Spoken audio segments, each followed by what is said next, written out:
Hi, this is Mark Millar, keynote speaker and author of the book Global Supply Chain Ecosystems. I'm pleased to share with you my insights about logistics dynamics in the world of COVID-19. Logistics underpins the global economy. Logistics is the glue that connects, enables, and empowers the global supply chain ecosystems that put food on our tables, clothes on our backs, smartphones in our pockets, and medical supplies in our hospitals. A 10 trillion US dollar industry that employs hundreds of millions of workers worldwide. The business of logistics is the logistics of business. As COVID-19 wreaked havoc on communities and economies around the world, supply chain risks were brutally exposed. Trade flows became severely disrupted, and the transport of goods became extremely challenging. Logistics is a people-centric business, so coronavirus restrictions have harshly impacted all types of logistics activities. COVID lockdowns trapped people at home. They couldn't get to work. Transport limitations made it difficult for people to travel to work. Social distancing rules restricted what people could do when they were at work. And of course, border closures impeded the international movement of goods. These COVID restrictions limited the availability of labor in warehouses and container ports, and further exacerbated the shortage of truck drivers, which in turn led to delays and congestion throughout global supply chains, coupled with massive, unprecedented disruption to the global logistics sector. Let's explore these logistics dynamics in the world of COVID-19. In sea freight, the shipping lines were very quick to respond, initially idling capacity, then they forcefully limited supply using ad hoc cancellations of scheduled services. This is known as blank sailings. As COVID spread unevenly around the world, the volatility of freight flows completely upset the traditional balance between supply and demand. Delays and congestion throughout the supply chain resulted in shipping containers being in use much longer than normal, thereby delaying the return of empty containers back into the system, resulting in the worldwide shortage of shipping containers. These challenges in sea freight were then further compounded by the complete blockage of the all-important Suez Canal for almost 1 week. The loss of equilibrium in the container shipping sector has resulted in significantly higher freight rates, which are likely to continue through to next year and well beyond. Shipping lines are now engaged in active capacity management, helping many of them return to healthy profits, no doubt much welcomed in this capital-intensive sector, notorious for its boom-bust cycles. In warehousing, the huge fluctuations in consumer demand, together with the postponement or cancellation of production orders, put severe strains on warehousing capacity around the world. COVID-19 vividly exposed the profound interdependencies in today's global supply chains and will redefine the warehousing sector over the medium term.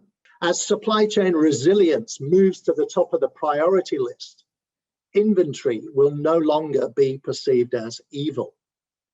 Many of the finely tuned lean and just-in-time industrial systems will be replaced or supplemented with business models that incorporate buffer inventories and safety stocks. This will result in the need for ever more warehouse space to store the additional inventory, involving both larger warehouses and more warehouses. Other coronavirus dynamics include an increase in the outsourcing of warehouse operations to third-party logistics providers, which will result in a greater adoption of multi-user warehousing and in turn drive the need for more warehouses. In air freight, the widespread grounding of passenger planes also removed their belly hold space, which is used to transport cargo. thereby very abruptly eliminating almost 50% of global air freight capacity.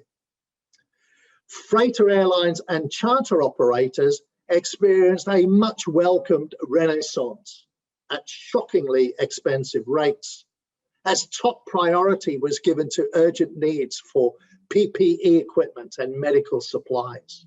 Several airlines used their passenger planes to carry freight, with packages of products strapped into the seats. Some carriers went one step further and actually removed all the seats, enabling the whole passenger deck to be utilized for cargo. Whatever the creative solutions offered by the airlines, the cost of air freight has rocketed to record high levels. These high rates will continue for some time because the International Air Transport Association predict that air travel will not fully recover until year 2024. So belly hold cargo space will remain severely constrained. In the meantime, the specialist aircraft conversion companies are enjoying a surge in orders for older passenger planes to be transformed into freighter aircraft.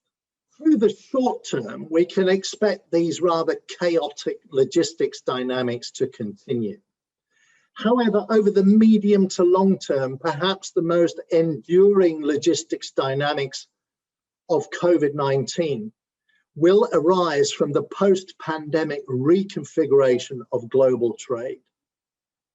Striving to increase resilience and reduce interdependencies, companies will be deploying supply chain diversification and nearshoring strategies, such that by year 2025, we can expect a much different landscape, one that is oriented more towards regional supply chains.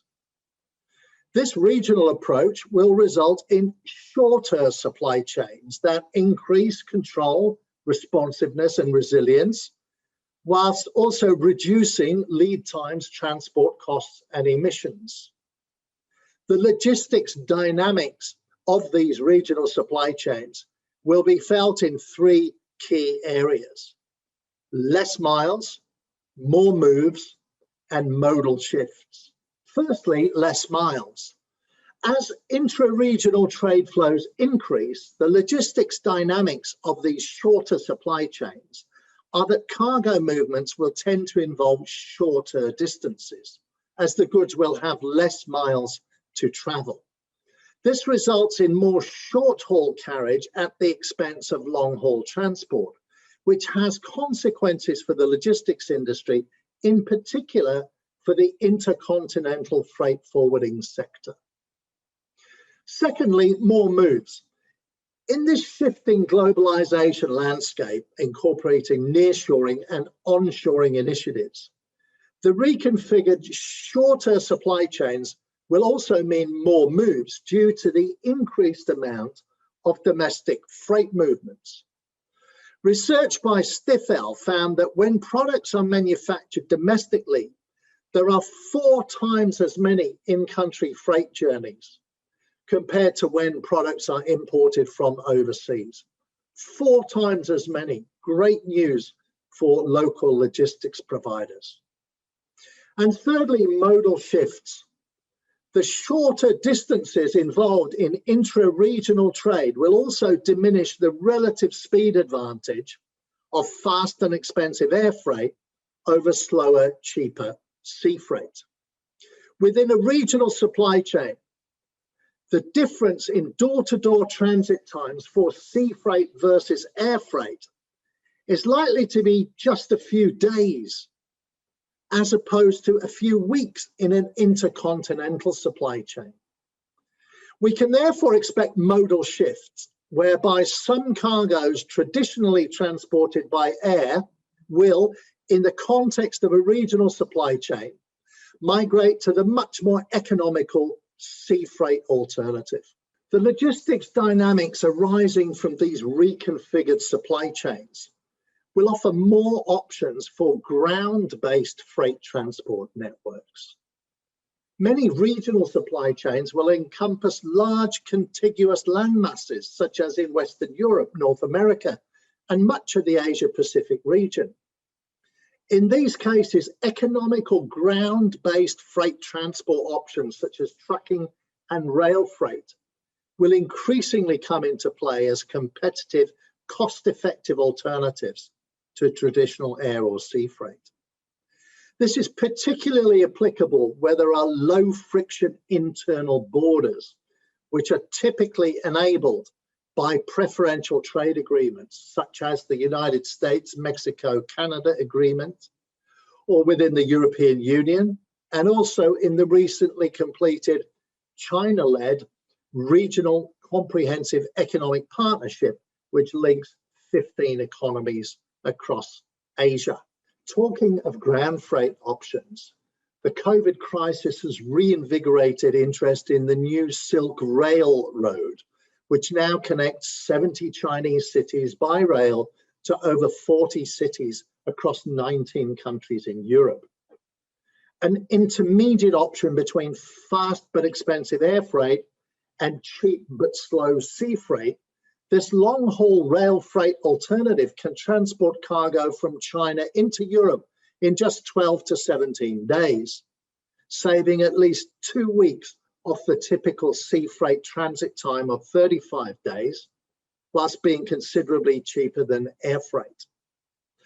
China Railway is now operating over 1,000 freight trains per month into Europe, representing a 70% year-on-year increase in services.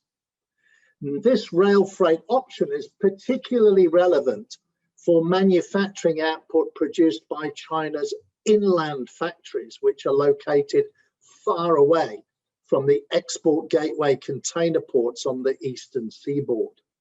In conclusion, let me summarize the logistics dynamics in the world of COVID-19. The short term will be characterized by market volatility. Air freight capacity will remain severely limited and very expensive. Sea freight uncertainties will continue, intensified by blank sailings, container shortages, port congestion issues, and high freight rates. Over the medium term, we expect a significant increase in demand for warehousing as inventory levels increase throughout the extended supply chain. However, over the medium to long term, the greatest COVID impact on logistics dynamics will come from the inevitable reconfiguration of global supply chains towards a much more regionalized approach, resulting in less miles, more moves, and modal shifts, whilst increasing opportunities for ground-based road and rail freight transport networks. Through to year 2025, the next normal dynamics of regional trade, localized production, and shorter supply chains will represent both challenges and opportunities for logistics freight transport companies, who will need to adapt accordingly in order to survive and thrive, because logistics is what facilitates trade and commerce around the world.